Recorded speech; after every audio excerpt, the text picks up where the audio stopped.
that our ability to predict whether or not somebody dies by suicide, whether it's with a gun or otherwise, is barely better than chance. And that's barely gotten better in decades of research and practice.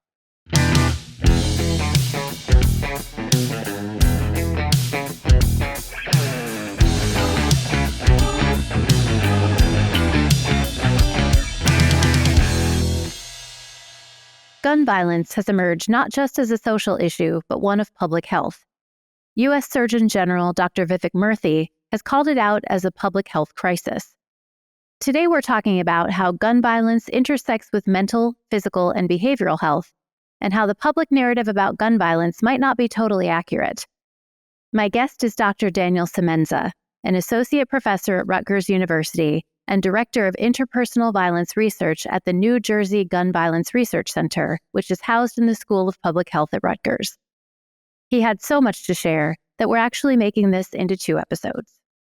So the Surgeon General coming out and calling gun violence a public health crisis was welcome by researchers like me and our research center and many of the people who have been doing this research, frankly, a lot longer than I have. But for people who kind of study this and are on the ground and doing the work for reducing shootings on a day-to-day, that term is nothing, right? The idea that gun violence is not something just to be dealt with by the criminal justice system, but that it is an issue of public health to be dealt with through our healthcare system from a preventative approach rather than an intervention-based approach. That is something that has certainly been, around for decades as part of kind of the more academic conversation. But to move that into the broader public health sphere, to move that into a larger conversation with the public and with various government entities that would that touch gun violence as a social issue, as a public health and a financial issue, I think that is a really positive thing. For me, I see that language, though, not going far enough. And so I think that the understanding of gun violence as a public health issue kind of implies, well, it's to be dealt with in a public health manner. But I actually think that gun violence does enough to actually shape public health. That it's not just something to be dealt with by public health institutions, but that at exposure at these various different levels, whether it's directly or through your family or through your community, all of these have really big health implications that we can talk about today, if that's of interest, that really form population health outcomes and major differences across racial and socioeconomic lines in terms of health outcomes. So the Surgeon General saying this, I think, is a great next step into realizing the breadth and the real impact of gun violence as a public health problem. Tell me more about how gun violence can shape public health, or how addressing gun violence through public health can make a difference. Yeah, absolutely. So I think most of the time when we think about gun violence, with a capital G, capital B, as a whole problem, we tend to think about, first, oftentimes people go to mass shootings as kind of the indicator of what gun violence is in the United States. And, mass shootings are a devastating problem.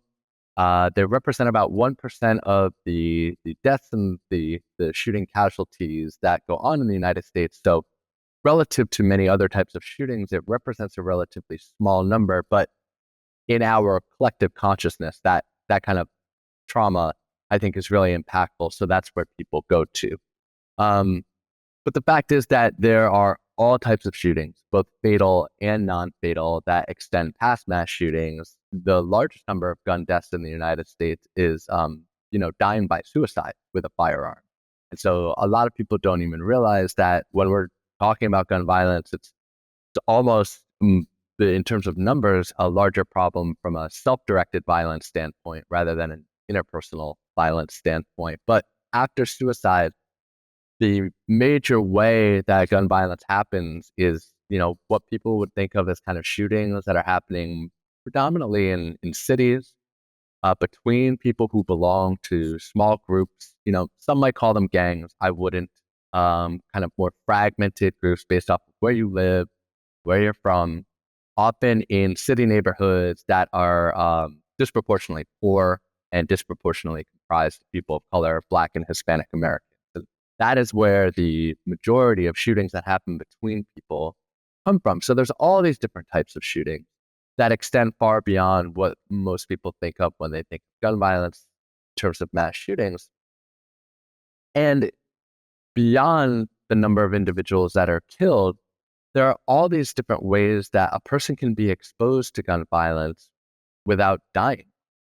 You can be shot and you can survive. For every person that is killed with a gun, there are at least two, by best estimates, somewhere between 2 and 3 individuals who are shot and survive.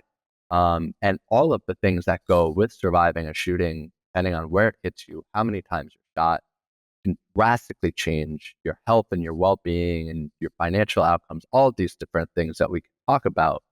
But it goes even further than non-fatal shootings, and it extends to the fact that a large number of people, depending on what racial group and where people live, are exposed in a kind of secondary way, where they know somebody who has been shot and killed or shot and survived. And the stress and the trauma of that kind of exposure and the loss that it can mean for losing a parent, or having a sibling or a child debilitated by a shooting. That's another area that needs to be accounted for. And then there's this kind of even third level where you think about community exposure. And this is, again, where you really see major differences for poorer communities of color versus, more affluent white communities, where there are large numbers of people who live in places where they are hearing shooting or witnessing shooting, or hearing about shootings of people that they may not necessarily know closely, that might not be their family or friends, but they are kind of surrounded by this constant fear or concern or threat of violence situated purely on the place in which they reside. And so all of those have physical, mental, and behavioral health implications, all three of those tiers of exposure. And when you start tallying that exposure up across those tiers and you think about all the implications it has on our bodies and our mind, how we live our day-to-day lives, you start to realize that given the uniqueness of gun violence in America compared to pretty much any of our industrialized peers, this is a very particular public health threat that is actually changing the course of health, particularly between populations. So that's how I think about it. It's not just about living or dying. It's about these different levels of exposure and what that means for systems across the body and well-being across populations. So we know mental health is a critical aspect of this discussion. How should we be thinking about mental health when considering prevention, considering the needs of someone at risk to become a perpetrator of gun violence? Um, are there programs out there that are doing good work in this space?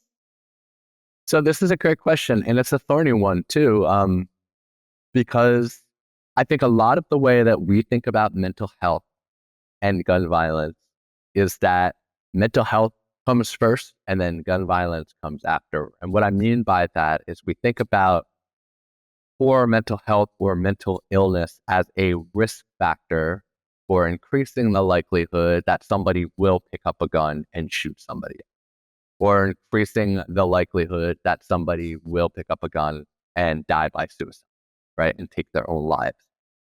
And the truth is, starting with suicide, that, the best suicidologists in the world, I think will tell you the same thing, that our ability to predict whether or not somebody dies by suicide, whether it's with a gun or otherwise, is barely better than chance.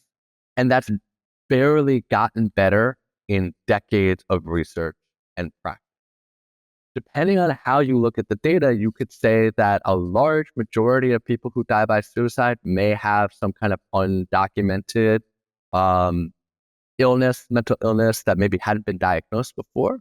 But in terms of actual mental health diagnosis, mental illnesses, it's roughly a 1 in 2 shot that you could predict somebody who's going to die by suicide because of a mental illness, right? And so it's just not a good predictor of whether somebody is going to die by their own hand.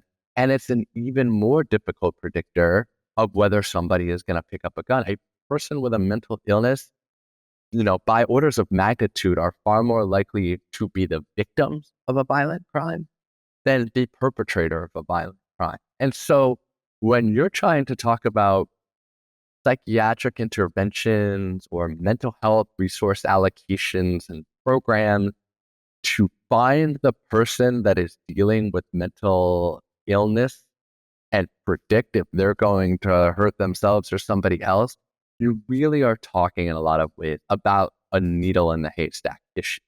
And that makes it really challenging. And it's not the way that people talk about mental health in the media, especially when it comes to mass shootings. It is immediately treated as like, oh, well, if we just got people better access to mental health resources, then it would improve mass shootings. But there are people with mental illness all over the world, in every country, and some countries with far greater rates of mental illness than we have in the United States. And they don't have nearly the rates of gun violence or mass shootings that we do. And so it's not a strong enough predictor to say that we can really build a prevention around it. What I think is far more telling, and what we can point to more evidence for, is that when a person is exposed to gun violence in these different ways that I'm talking about, whether it's directly or secondarily or in their community, that has negative impacts on their mental health. That post-traumatic stress, that depression and anxiety, hypervigilance, these are well documented out if you are the victim or if you are near the victim or near shootings in places that you live. And so it's a bit of a chicken and the egg issue, but if we're talking about mental health and gun violence, my way of thinking about this is we need to address gun violence in different ways that are not focused on mental health, and that will have the outsized impact of improving mental health because it's reducing exposure to gun violence, not necessarily the other way around. And a lot of those mental health outcomes come from the enduring stress that comes from being exposed. That has altering effects, especially among children, for brain development, for hormonal development, all of these things that can contribute to poor mental health and the development of mental illness, all stems from this violence exposure. Do you think though, and you pointed out in the media, especially with mass shootings, there's always a conversation of was the perpetrator, did the perpetrator have some kind of mental health issue? Were there warnings? Were there signs? And sometimes there are. Do you think there might be a connection, or do we just not know? Yeah, oftentimes in the kind of retrospect after a mass shooting has happened, if you can point back to what some experts will call leakage, or this idea that they had put out things on social media, or that there had been interactions with the healthcare or the criminal justice system that should have sent red flags up to get this person, assistance or help, or get them into a place that they were not going to be able to harm other people. So yeah, absolutely. In terms of whether or not you can't use mental illness as a predictor of violence because it just doesn't predict violence very well. There's lots of people who are mentally ill, even severely mentally ill, that don't harm anybody, that don't pick up a gun. So what you can do, though, is when there are people who are exhibiting signs or are coming into contact with systems, there needs to be a lot more vigilance around making sure that this person who might be throwing up red flags is given the resources they need or addressed them in a way that they are no longer doing harm. I'll give you 2 examples that I can think of right now. One is Adam Lanza in the Sandy Hook shooting. He had had some issues, some mental health issues that were diagnosed, but he had been going to doctors and he had been receiving some care, but he was not receiving the medication that he needed, and he wasn't being medicated properly with the oversight of his mother. There's a large report that kind of came out after the fact, after everything happened. And had he been properly medicated and had he been treated in some of the clinical ways that might have been helpful to him, it might have diverted him away from things that happened. Again, we can't know that. But that is a case where that you can strongly make a case that there were issues of mental health, and that had they been caught and addressed properly, that might have been preventative.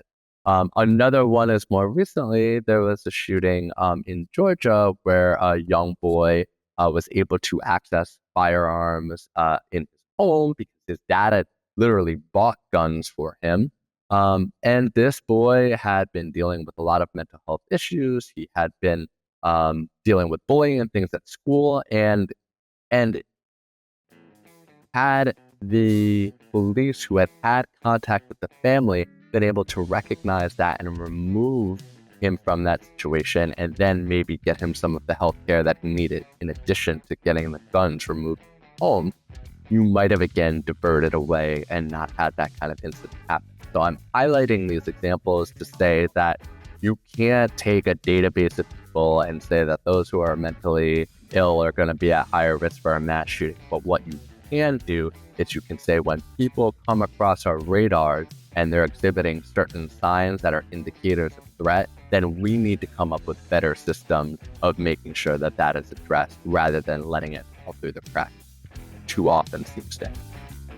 As I mentioned at the beginning, this is just part of my conversation with Dr. Semenza. Come back in 2 weeks for the second half. Thanks for watching.